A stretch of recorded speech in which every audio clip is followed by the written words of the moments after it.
क्या आप जानते हैं अपराध की दुनिया में इंसान कितनी हद तक गिर सकता है? ऐसे कृत्य जो न केवल मानवता को शर्मसार करते हैं बल्कि पूरे समाज को हिलाकर रख देते हैं। आज हम आपको एक ऐसी रहस्यमयी घटना के बारे में बताएंगे जिसने पूरे इलाके को दहशत और हैरानी में डाल दिया। एक परिवार के 3 सदस्य अचानक रहस्यमय तरीके से गायब हो जाते हैं। उनकी गैर मौजूदगी में उनके घर से सिर्फ राख और हड्डियों का ढेर बरामद होता है। यह घटना इतनी भयावह और रहस्यपूर्ण थी कि न केवल स्थानीय लोग बल्कि पुलिस के वरिष्ठ अधिकारी और यहां तक कि बड़े बड़े राजनेता भी इसे सुलझाने में असमर्थ नजर आए। क्या यह कोई शैतानी साजिश थी या फिर इंसानी हवस और लालच की कोई खौफनाक कहानी? तो चलिए जानते हैं इस दिल दहला देने वाली कहानी का हर एक पहलू सिलसिलेवार तरीके से। लेकिन उससे पहले अगर आपने अब तक क्राइम डायरीज चैनल को सब्सक्राइब नहीं किया है तो जल्दी से चैनल को सब्सक्राइब करें। कहानी शुरू होती है छत्तीसगढ़ के महासमुंद जिले के एक छोटे से गांव पुटका से। ये गांव सरायपाली तहसील में स्थित है और यहां रहता था भोई परिवार। इस परिवार के मुखिया थे प्रभात भोई, जो इलाके में एक प्रतिष्ठित नाम थे। 53 वर्षीय प्रभात सरायपाली के पास पेकिन गांव के गवर्नमेंट हायर सेकेंडरी स्कूल के प्रिंसिपल थे। उनके साथ उनकी पत्नी झरना भोई 47 साल, उनकी बूढ़ी मां सुलोचना भोई 75 साल और 2 बेटे उदित 24 साल और अमित 22 साल रहते थे। छोटा बेटा Amit Pandit Jawaharlal Nehru Memorial Medical College Raipur से एमबीबीएस की पढ़ाई कर रहा था, जबकि बड़ा बेटा उदित परिवार के साथ घर पर ही रहता था। एक मंजिला मकान में यह परिवार खुशहाल जीवन बिता रहा था। सब कुछ सामान्य लग रहा था, लेकिन फिर आई 12 मई 2023 की सुबह, जिसने इस परिवार की जिंदगी को पूरी तरह से बदल कर रख दिया। 12 मई को सुबह 10 बजे प्रभात भोई के बड़े बेटे उदित भोई ने सिंघोड़ा पुलिस स्टेशन में अपने पिता, मां और दादी की गुमशुदगी की रिपोर्ट दर्ज करवाई। उसने बताया कि 8 मई को उसके पिता, मां और दादी इलाज के लिए रायपुर रवाना हुए थे। यह बात परिवार के लिए बिल्कुल सामान्य थी, क्योंकि वे अक्सर रायपुर इलाज के लिए जाया करते थे। लेकिन हैरानी तब हुई जब 4 दिन बाद भी उनका कोई पता नहीं चला। न तो वे घर लौटे और न ही उनका फोन लग रहा था। बीच में उनसे 1-2 बार फोन पर बात भी हुई थी, लेकिन अचानक 10 मई से उनका फोन स्विच ऑफ हो गया। उदित ने कई बार माता पिता को कॉल किया, लेकिन फोन बंद था। दादी तो वैसे भी फोन इस्तेमाल नहीं करती थीं। पुलिस ने मामले की गंभीरता को समझते हुए मिसिंग रिपोर्ट दर्ज कर ली, क्योंकि अब एक घर से 3 लोग लापता थे, जो बेहद चिंताजनक था। पुलिस ने जानकारी जुटाने के लिए उदित से कुछ सवाल किए, जैसे कि यह परिवार कहां कहां जा सकता था, क्या वे पहले कभी रायपुर गए थे, रायपुर में कहीं रुकते थे या काम खत्म होने के बाद उसी दिन वापस लौट आते थे, और क्या परिवार के किसी सदस्य के किसी से किसी तरह की तकरार चल रही थी। पुलिस को यह भी पता चला कि पिता प्रभात भोई एक सरकारी स्कूल के प्रिंसिपल हैं, तो पुलिस ने यह भी पूछा कि स्कूल में किसी टीचर या स्टूडेंट के परिवार से कोई परेशानी तो नहीं हो रही थी। यह सब जानने के बाद पुलिस ने उन सभी संभावनाओं पर काम करना शुरू कर दिया। परिवार का घर गांव में थोड़ा अलग थलग था, जहां आसपास किसी और का घर नहीं था, केवल खेत थे। पुलिस ने आसपास के लोगों से भी पूछताछ शुरू कर दी। यह मामला 12 मई के आसपास का था। किसी के लापता होने के बाद जैसे जैसे वक्त बीतता है, वैसे वैसे उसे ढूंढने की संभावना भी कम होती जाती है। अगर कोई घर से भागा हो या किडनैप हुआ हो, तो वो समय के साथ और दूर चला जाता है। उदित के मुताबिक 8 मई को माता पिता और दादी घर से निकले थे, यानी अब 4-5 दिन हो चुके थे। पुलिस की पूछताछ के बाद पड़ोसियों को भी यह पता चला कि भोई परिवार के 3 सदस्य लापता हो चुके हैं। अब उन्हें यह समझ आने लगा कि पिछले कुछ दिनों से यह परिवार कहीं नजर नहीं आ रहा था, जबकि घर के मुखिया प्रभात भोई हमेशा स्कूल आते जाते नजर आते थे और उनकी पत्नी और मां से भी अक्सर बातचीत होती थी। पुलिस ने प्रभात के स्कूल में जाकर भी पूछताछ की, लेकिन वहां सब कुछ सामान्य था। प्रभात की किसी से कोई रंजिश नहीं थी। वह एक सीधे साधे इंसान थे जो बस अपने स्कूल आते और कामकाज करते थे। 7 मई को भी वह अपनी दिनचर्या के अनुसार स्कूल गए थे और शाम को लौटे थे, लेकिन उसके बाद वह स्कूल नहीं आए। पुलिस को यह जानकारी भी मिली कि जब भी प्रभात को छुट्टी लेनी होती थी तो वह पहले से स्कूल को सूचित कर देते थे, लेकिन इस बार उन्होंने कोई सूचना नहीं दी थी। यह बात सुनकर पुलिस को थोड़ा शक हुआ। क्या प्रभात और उनका परिवार रायपुर इलाज के लिए गए थे? अगर ऐसा था तो उन्होंने स्कूल से छुट्टी क्यों नहीं ली और न ही स्टाफ को सूचित किया? अगर कोई इमरजेंसी होती तो पड़ोसियों को भी पता चलता कि परिवार कहीं जा रहा है। जब पूछताछ की गई तो किसी ने भी यह नहीं बताया कि परिवार गायब हो गया था। अब 3-4 दिन और गुजर गए थे और इसी बीच 16 मई को एक व्यक्ति ने पुलिस को कॉल किया। वह व्यक्ति काफी डरा हुआ और घबराया हुआ लग रहा था। उसने पुलिस से अनुरोध किया कि जल्दी से वह एक एड्रेस पहुंचे। पुलिस जल्दबाजी में उस स्थान पर पहुंची और पता चला कि यह घर प्रभात भोई का था। उनके छोटे बेटे अमित भोई, जो रायपुर में MBBS की पढ़ाई कर रहे थे, ने पुटका गांव आकर पुलिस को कॉल किया था। अमित के बुलाने पर जब सिंघोड़ा थाने की पुलिस घर पर पहुंची तो देखा कि घर की दीवारों और फर्श पर रक्त के धब्बे लगे हुए थे। कुछ धब्बे तो साफ साफ नजर आ रहे थे, जबकि कुछ को धोकर मिटाने की कोशिश की गई थी। पुलिस ने तुरंत फॉरेंसिक टीम को भी मौके पर भेजने का संदेश भेजा। अमित ने बताया कि वह आज ही घर पर पहुंचे थे और उनका परिवार से कोई संपर्क नहीं हो पा रहा था। 8 मई के आसपास वह अपने पिता से मैसेज पर बात कर रहे थे और उन्होंने बताया था कि वे रायपुर आए हैं, हॉस्पिटल में इलाज करा रहे हैं और चिंता करने की कोई बात नहीं है। इसके बाद धीरे धीरे उनका मैसेज आना बंद हो गया और कॉल करने पर उनका फोन स्विच ऑफ ही बता रहा था। पड़ोसियों से पता चला कि उनके माता पिता और दादी लापता हो गए हैं। इसके बाद अमित ने अपने बड़े भाई उदित को भी कॉल किया, लेकिन वह भी कुछ स्पष्ट नहीं बता पाए। इसीलिए अमित को यहां आना पड़ा। जब वह यहां पहुंचे तो देखा कि घर पर ताला लगा हुआ है। उन्होंने सोचा कि बड़े भाई उदित कहीं बाहर गए होंगे और फिर वह अपने चाचा के घर गए। चाचा से बातचीत में उन्हें मामले की गंभीरता का पता चला और चाचा ने बताया कि पुलिस भी आई थी और ऐसे ऐसे हुआ था। इसके बाद अमित का धैर्य जवाब दे गया और वह खुद ही दीवार कूदकर अंदर जाने का मन बना चुके थे। अमित ने चाचा जी की मदद से घर के पीछे की दीवार कूदकर अंदर प्रवेश किया। उस साइड में एक हाथा टाइप का एरिया था जिसे गार्डन जैसा कहा जा सकता है। वहीं पर अमित की नजर राख के एक ढेर पर पड़ी। उसी जगह जमीन पर जलाए जाने के निशान भी स्पष्ट रूप से दिखाई दे रहे थे। जब अमित ने राख के ढेर को ध्यान से देखा और उसमें थोड़ा हटाकर देखा तो उसे कई हड्डियां दिखाई दीं। देखने से ऐसा लग रहा था जैसे वहां कुछ जलाया गया हो। ये हड्डियां किसी जानवर की नहीं लग रही थीं, बल्कि इंसानी अवशेषों का आभास दे रही थीं। इसके बाद अमित जैसे तैसे घर के अंदर गया। लिविंग रूम में उसे रक्त के धब्बे नजर आए।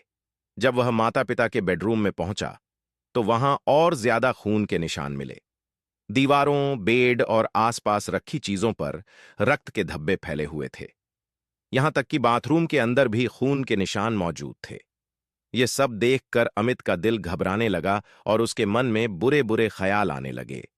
हालात की गंभीरता को समझते हुए उसने तुरंत पुलिस को दोबारा कॉल करके पूरी स्थिति से अवगत कराया।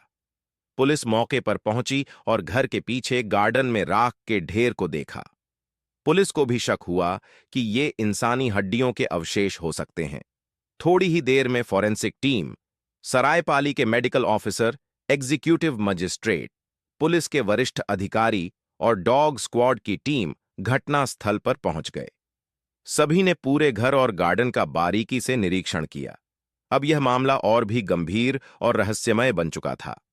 देखकर यह साफ लग रहा था कि यहां पर कोई बहुत ही गंभीर घटना घटी है। जब छोटे भाई अमित और पुलिस मौके पर पहुंचे, उस समय बड़े भाई उदित घर पर नहीं थे। घर से फॉरेंसिक सैंपल्स जुटाने का काम शुरू किया गया और गार्डन से जले हुए अवशेष भी कब्जे में लिए गए। अब चूंकि एक घर से 3 लोग गायब हैं और उसी घर में रक्त के धब्बे और गार्डन में जली हुई हड्डियों के टुकड़े मिले हैं, तो यह सब किसी गंभीर अपराध की ओर इशारा कर रहा था। धीरे धीरे यह मामला पूरे जिले में फैल गया और लोगों में दहशत फैलने लगी। इस पर अब राजनीतिक हस्तियां भी बयान देने लगीं। बड़े बेटे उदित ने माता पिता और दादी की गुमशुदगी की रिपोर्ट दर्ज करवाई थी, लेकिन अब यह मामला गुमशुदगी से बढ़कर हत्या के मामले में बदलता नजर आ रहा था। सिंघोड़ा थाने के पुलिस ऑफिसर और साइबर सेल को मिलाकर एक विशेष टीम गठित की गई। चूंकि यह एक गांव जैसा इलाका था जहां कोई सीसीटीवी कैमरा नहीं था, पुलिस ने आसपास के लोगों से फिर से पूछताछ शुरू कर दी। साथ ही प्रभात भोई के मोबाइल की टॉवर लोकेशन डिटेल्स भी निकाली जाने लगी। गांव के कुछ लोगों ने बताया कि 8 और 9 मई को उन्होंने घर से धुआं उठते हुए देखा था। अब घर में सिर्फ 4 लोग थे, जिनमें से माता पिता और दादी लापता थे, यानी सिर्फ बड़ा बेटा उदित ही घर में मौजूद था। इससे पुलिस का शक धीरे धीरे उदित की ओर बढ़ने लगा। पड़ोसियों ने यह भी बताया कि जब उदित ने माता पिता और दादी की गुमशुदगी की रिपोर्ट दर्ज करवाई थी, उसके बाद उनके रहन सहन में बदलाव आ गया था। 12 मई के बाद वह कई सामान खरीदते हुए देखे गए, और यह सामान कभी टेम्पो से, कभी ठेले से, तो कभी डिलीवरी बॉय से आता था। उदित ने कई महंगे सामान खरीदे थे, जैसे बेड, एसी, मोबाइल फोन और भी कई अन्य चीजें। आसपास के लोग यह देखकर हैरान थे कि यह आदमी बिना किसी काम के इतना सारा सामान कैसे खरीद सकता है, खासकर तब जब उसके माता पिता लापता थे और घर पर नहीं थे। सिर्फ 3-4 दिनों में उसने लाखों रुपए के सामान खरीदे थे। यह देखकर पड़ोसियों ने छोटे बेटे अमित को कॉल किया और उसे बताया कि उसके माता पिता और दादी लापता हो गए हैं और बड़े भाई उदित ने इतने सारे महंगे सामान खरीदे हैं। इसके बाद अमित, जो रायपुर में था, तुरंत पुटका गांव वापस आ गया।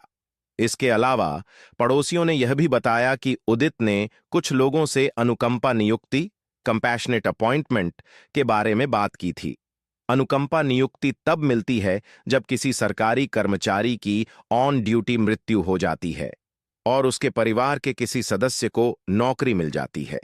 चूंकि प्रभात भोई एक सरकारी स्कूल के प्रिंसिपल थे, यह भी शक को बढ़ा रहा था कि उदित इस रास्ते से फायदा उठाने की सोच रहा था।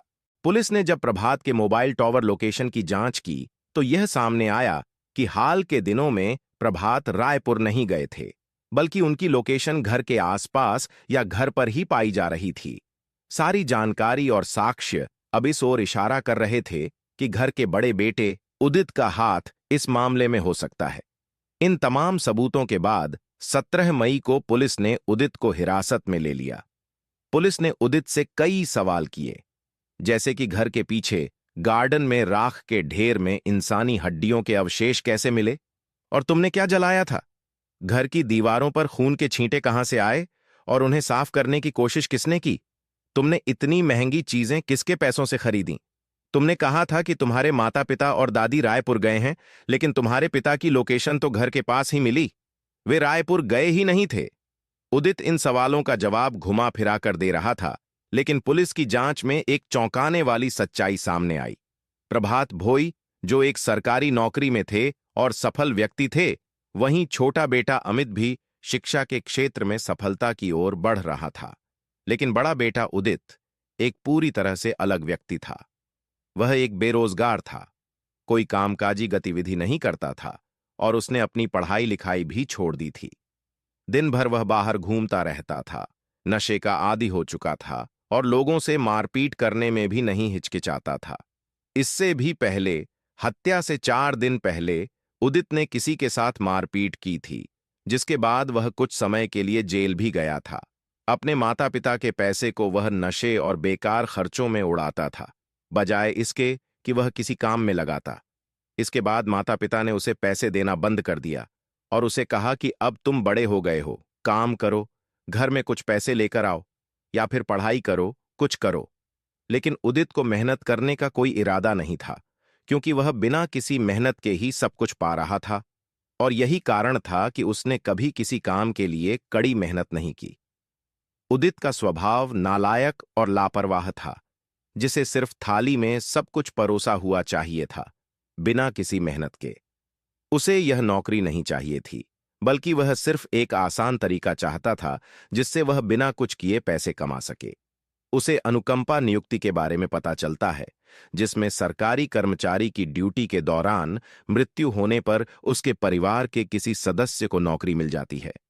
उदित, जो बेरोजगार था और अपने माता पिता से पैसे मांगने के दौरान हमेशा झगड़ता रहता था, इस बार भी 7 मई को पिता से पैसे मांगता है। प्रभात भोई, जो जानते थे कि उनके बेटे को पैसे देने से वह उन्हें नशे में उड़ा देगा, ने इनकार कर दिया। इसके बाद पैसे की बात को लेकर पिता और बेटे के बीच झगड़ा हुआ और उदित नाराज होकर अपने कमरे में चला गया। कमरे में अकेले बैठकर उदित ने सोचना शुरू किया कि रोज रोज पैसे के लिए अपमानित होना पड़ेगा। वह एक रास्ता चाहता था जिससे उसे कभी पैसों की कमी न हो। उसे विचार आया कि अगर पिता को रास्ते से हटा दिया जाए तो फिर कोई उसे पैसे देने से इनकार नहीं करेगा। लेकिन घर में मां और दादी भी थीं, तो वह उन्हें भी रास्ते से हटा देने का सोचने लगा। अब उसके लिए यह एक अवसर था, क्योंकि अगर तीनों लोग रास्ते से हट जाते तो कोई भी उसे रोकने टोकने वाला नहीं होता। यह उसकी खौफनाक मानसिकता का परिणाम था, जो उसे अपने माता पिता और दादी को मारने की दिशा में ले गया। उदित, जो बेरोजगार और नशे का आदी था, अपने माता पिता और दादी के कत्ल की योजना बना लेता है, सिर्फ इसलिए ताकि उसे उनकी संपत्ति और सरकारी नौकरी का लाभ मिल सके। इसने अपने शातिर दिमाग से यह सब सोचा कि कैसे बिना किसी मेहनत के पैसे कमाए और अनुकंपा नियुक्ति का फायदा उठाए। 8 मई की रात, जब सभी लोग सो रहे थे, उदित ने अपनी योजना को अंजाम दिया। उसने हॉकी स्टिक से अपने पिता को मारा, फिर अपनी मां और दादी को भी मौत के घाट उतार दिया। तीनों के शवों को उसने बाथरूम में छिपाया और फिर घर के पीछे गार्डन में लकड़ियां डालकर उन पर आग लगा दी। इसने यह सुनिश्चित करने के लिए कि कोई भी सबूत न बचे, घर में सफाई की, रक्त के धब्बे साफ किए और शवों की राख को गड्ढे में दफना दिया। इसके बाद उदित ने अपने छोटे भाई अमित को संदेश भेजा कि माता पिता और दादी रायपुर इलाज के लिए गए हैं, ताकि वह और बाकी रिश्तेदार शक न करें। फिर उसने पुलिस स्टेशन जाकर गुमशुदगी की रिपोर्ट भी लिखवाई। इस सब के बाद उदित ने घर के पैसों से ऐश करना शुरू कर दिया, नई चीजें खरीदी और सोचने लगा कि अब उसका जीवन आरामदायक हो जाएगा। लेकिन उसकी करतूतें धीरे धीरे खुलने लगीं और जब पुलिस ने उसकी निशानदेही पर सामान बरामद किया तो उसकी सच्चाई सामने आ गई। तहत केस दर्ज किया जाता है और उसे गिरफ्तार करके जेल भेज दिया जाता है। यह घटना इस बात का प्रमाण है कि कुछ लोग अपनी लालच और स्वार्थ की वजह से किसी भी हद तक जा सकते हैं। उदित ने अपने ही परिवार को खत्म करके अपनी तात्कालिक इच्छाओं को पूरा करने की कोशिश की और इसका खामियाजा उसे और उसके परिवार को भुगतना पड़ा। दोस्तों, यह था क्राइम डायरीज का एक और खौफनाक अध्याय। अगर आपको हमारी मेहनत पसंद आई है तो कृपया इस वीडियो को लाइक और शेयर करें। अगर आपने दी क्राइम डायरीज चैनल को अभी तक सब्सक्राइब नहीं किया है तो कृपया जल्दी से चैनल को सब्सक्राइब कर लें। हमारी नवीनतम वीडियो की अपडेट के लिए बेल आइकॉन दबाएं और नोटिफिकेशन भी ऑन करें। क्राइम की दुनिया से जुड़ी ऐसी ही सच्ची कहानियों के लिए हमारे साथ जुड़े रहें। धन्यवाद।